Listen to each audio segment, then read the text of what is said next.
नमस्कार साथियों, स्वागत है आप सभी का आपके अपने YouTube प्लेटफॉर्म पर। इंसान का सबसे बड़ा दोगलापन।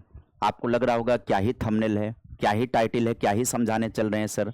तो बहुत बेहतरीन टॉपिक है ये। वो जो फैसला जिसमें हम लोग गलतियां करते हैं उसके विषय में है। 90% लोगों की ये गलती होती है जिसके कारण उनका व्यक्तित्व, उनका व्यवहार, उनका निर्णय और उनके पठन पाठन की प्रक्रिया सब प्रभावित हो जाती है। क्या है इंसान का सबसे बड़ा दोगलापन? क्या है FAE थ्योरी? मनोविज्ञान की एक बहुत बड़ी थ्योरी है, ये बहुत बड़ा सिद्धांत है मनोविज्ञान का, जिसे जानना बेहद जरूरी है आपके लिए। आइए समझते हैं ये FAE है क्या, जिसको बोलते हैं फंडामेंटल एट्रीब्यूशन एरर। क्या बोलते हैं इसको? फंडामेंटल एट्रीब्यूशन एरर, मतलब मौलिक आरोपण की त्रुटि। मौलिक आरोपण त्रुटि, हम में से सभी लोग ये गलतियां करते हैं।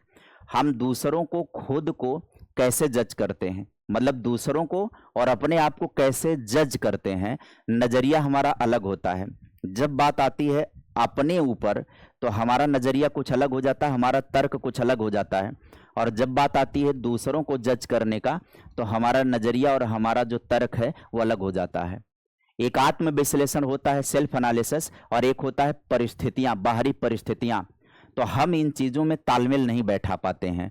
इसका क्या नुकसान पहुंचता है वो भी हम आपको समझाएंगे। पहले ये बता देते हैं कि मनोविज्ञान में आरोपण का, एट्रीब्यूशन का अर्थ होता है किसी घटना या व्यवहार के पीछे के कारणों को खोजना। यह सिद्धांत 1977 में मनोवैज्ञानिक ली रास के द्वारा दिया गया था। किसके द्वारा? रास के द्वारा दिया गया था।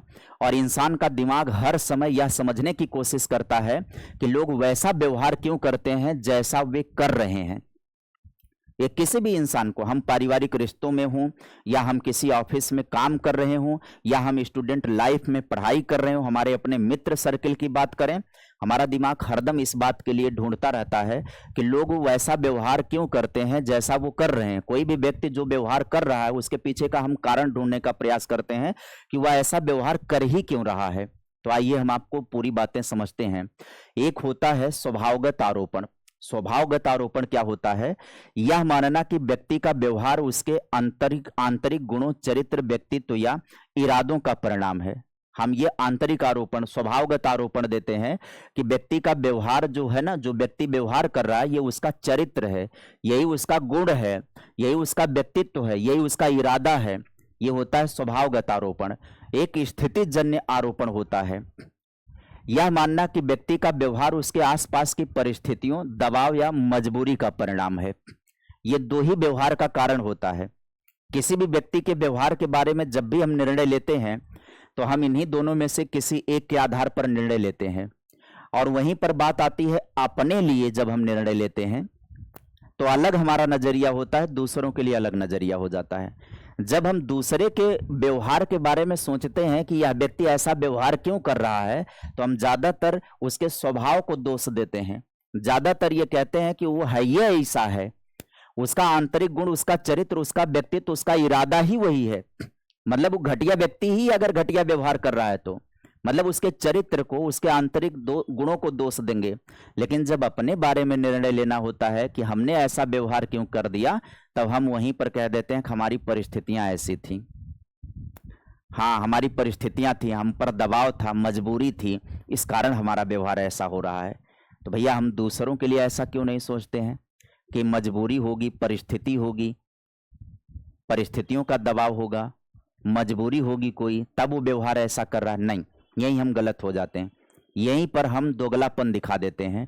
यही होता है इंसान का दोगलापन। आगे समझाता हूं आपको एग्जाम्पल दे करके, ध्यान से समझिए। मौलिक आरोपण त्रुटि होती क्या है इसको समझिए।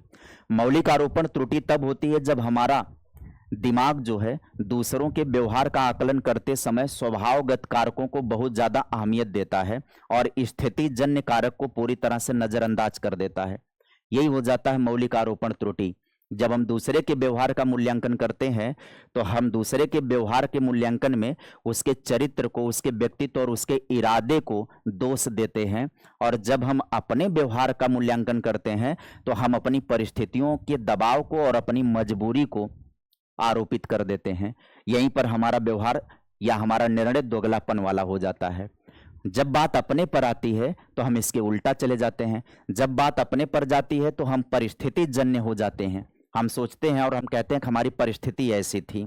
और जब दूसरे के व्यवहार के बारे में हम निर्णय लेने जाते हैं तो हम कहते हैं कि उसका स्वभाव वही है, उसका चरित्र वही है, वो है वैसा है ना। ऐसी बातें, दृष्टिकोण का अंतर होता है। ये मनोवैज्ञानिक त्रुटि क्यों होती है, उसके पीछे का कारण एक समझिए। जब आप दूसरों को देखते हैं तो आपका पूरा ध्यान उस व्यक्ति पर होता है, उसके पीछे बैकग्राउंड या परिस्थिति पर नहीं। व्यक्ति आपके ध्यान का केंद्र होता है, इसलिए आप उसी को कारण मान लेते हैं व्यवहार का। लेकिन जब आप खुद करते हैं तो आप खुद को नहीं देख सकते हैं, आप केवल अपनी परिस्थिति को देख रहे होते हैं जिससे आप जूझ रहे होते हैं। आपको लगता है कि हमारी परिस्थिति है, तो जैसी परिस्थिति आपकी है, हो सकता है इस व्यक्ति की भी परिस्थिति वो हो, लेकिन यहीं पर हम दोगलापन दिखा देते हैं।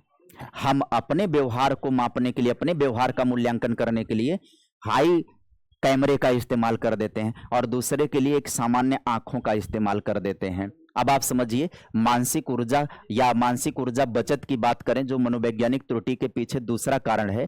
किसी व्यक्ति के चरित्र को जज करना या तो है ही बेवकूफ, ये कह देना दिमाग के लिए बहुत आसान होता है।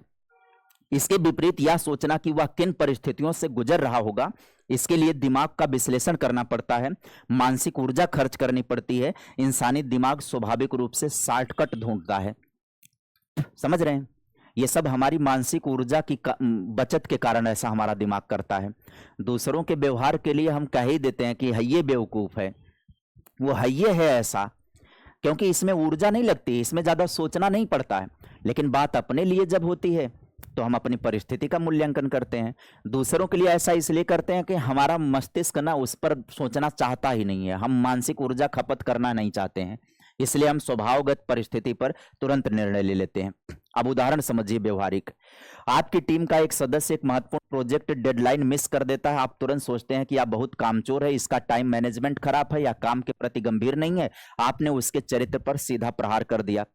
वहीं जब आपसे कोई डेडलाइन मिस होती है तो आप सोचते हैं क्लाइंट ने इन मौके पर रिक्वायरमेंट बदल दी थी, मेरे पास अन्य प्रोजेक्ट का भी दबाव था, मेरा कंप्यूटर कल बार बार हैंग हो रहा था। आप पूरी तरह किसको दोष दे रहे हैं? परिस्थिति का विश्लेषण कर रहे हैं।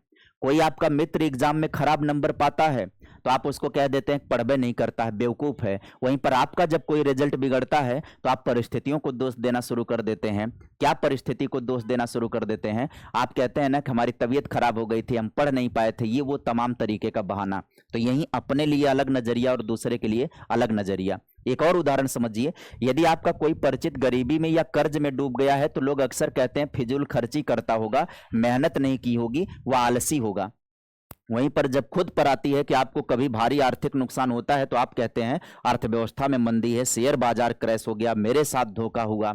ये तमाम बातें बहाने बनाना शुरू कर देते हैं, तो अपने लिए परिस्थिति को दोष दे रहे हैं। आगे समझिएगा तीसरा उदाहरण कि आप किसी पार्टी में एक व्यक्ति से मिलते हैं और वह आपसे बहुत रूखेपन से बात करता है, एकदम अकड़ू मिजाज में, तो आप सोचते हैं कि घमंडी और बदतमीज है ना। वहीं पर जब आप खुद किसी दिन किसी से रूखेपन से बात कर लेते हैं तो आपका तर्क होता है कल रात नींद पूरी नहीं हुई थी और आज सुबह मेरे बॉस से बहस हो गई थी, इसलिए मेरा मूड खराब है। किसी भी कारण से आप कह दोगे मेरा मूड खराब था, इस कारण से ऐसा हो गया। यहीं पर देखिए हमारा दोगलापन हम लोगों ने प्रस्तुत किया। तो जीवन में इस सिद्धांत की उपयोगिता क्या है? केवल किताबी ज्ञान होना काफी नहीं है। जब आप इस संज्ञानात्मक पूर्वाग्रह कॉग्निटिव बाइस को सच में अपने जीवन में उतार लेते हैं तो आपका व्यक्तित्व तो पूरी तरह से बदल जाता है। आप दूसरों के लिए प्रभाव देना शुरू कर देते हैं। एक्सट्रीम ओनरशिप की बात समझिए, आत्म सुधार। ज्यादातर लोग अपनी असफलताओं के लिए हमेशा सिस्टम, माता पिता, समाज या किस्मत को दोष देते हैं। फंडामेंटल एट्रीब्यूशन जो एरर होता है उसको समझने के बाद आप इस चक्र को तोड़ते हैं और आप परिस्थितियों को दोष देना बंद करके खुद से पूछते हैं कि भले ही परिस्थितियां खराब थी लेकिन मेरी ओर से क्या कमी है, मैं इसे कैसे सुधार सकता हूं। यह आपके व्यक्तिगत विकास का 10 गुना तेज कर देगा। अगर जिस दिन आप इस बात को समझने लगे, आत्म मूल्यांकन करना शुरू कर दिए, उस दिन चीजें सुधरेंगी। रिश्तों में 90% झगड़े इसलिए हो जाते हैं क्योंकि हर सामने वाले के इरादे पर शक करता है व्यक्ति।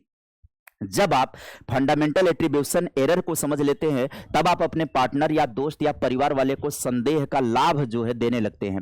अगर आपका पार्टनर गुस्सा कर रहा है तो आप उसे बुरे चरित्र का व्यक्ति मानने के बजाय यह सोचने लगेंगे कि शायद ऑफिस में उसका दिन खराब होगा या किसी कारण उसकी तबीयत खराब होगी या जो भी होगा, आप जो है इस मानसिकता में आ जाएंगे तो बहस तुरंत क्या हो जाएगी, शांत हो जाएगी।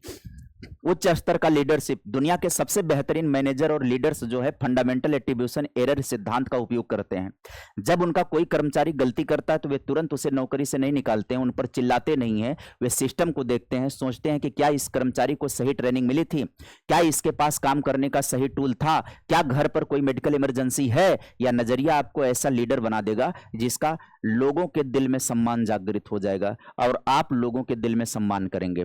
मानसिक शांति समझिए, हमारा आधा तनाव दूसरे के व्यवहार को लेकर होता है। जब आप सड़क पर, ऑफिस में, समाज में लोगों की गलतियों को देखते हैं, बुरे चरित्र के बजाय उनकी परिस्थितियों से जोड़कर देखना शुरू करते हैं तो आप में सहानुभूति जागृत होगी, गुस्सा नहीं आएगा, आप शांत रहते हैं, जिससे अपना मानसिक स्वास्थ्य आपका बेहतर होता है।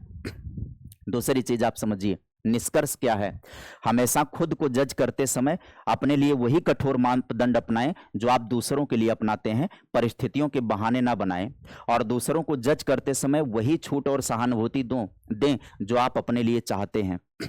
जैसा आप अपने लिए चाहते हैं वैसा आप दूसरों के लिए चाहिए निर्णय लेते समय, तब जाकर के आपका साम्य व्यवहार होगा और आपका व्यवहार में दोगलापन नहीं आएगा, आपके निर्णय में दोगलापन नहीं आएगा। उम्मीद करेंगे कि आपके लिए यह सेशन बेहद लाभदायक हुआ होगा। अगर आप चैनल पर पहली बार विजिट किए होंगे और वीडियो देखे होंगे, वीडियो की थ्योरी आपको अच्छी लगी होगी, समझ में आई होगी, तो आप वीडियो को लाइक करना नहीं भूलिएगा, चैनल को सब्सक्राइब करना नहीं भूलिएगा। इस तरीके की लगातार वीडियो मैं आपको उपलब्ध करा रहा हूं। आप प्लेलिस्ट में जाइएगा, वहां पर साइकोलॉजी टिप नाम से एक प्लेलिस्ट बनी है जहां पर 5 वीडियो ऑलरेडी पहले से ही उपलब्ध हो गई हैं।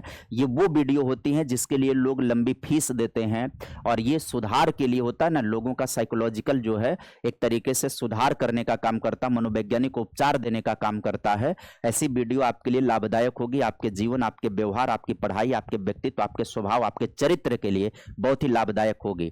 तो जब इतना वैल्यूएबल कंटेंट है तो इसे प्यार और समर्थन मिलना चाहिए। लगातार मैं ऐसी वीडियो करता रहूंगा और आप सभी का मार्गदर्शन करता रहूंगा और उम्मीद करूंगा कि आपको वीडियो पसंद आएगी तो आप इसे लाइक करिएगा और एक प्यारा सा कमेंट जरूर कर दीजिएगा ताकि मुझे पता चले कि देखने वाले के नजरिए में क्या चल रहा है। आज के लिए सेशन में बस इतना ही, मिलेंगे फिर किसी नए सेशन में नई वीडियो के साथ। Bye bye, take care, thank you.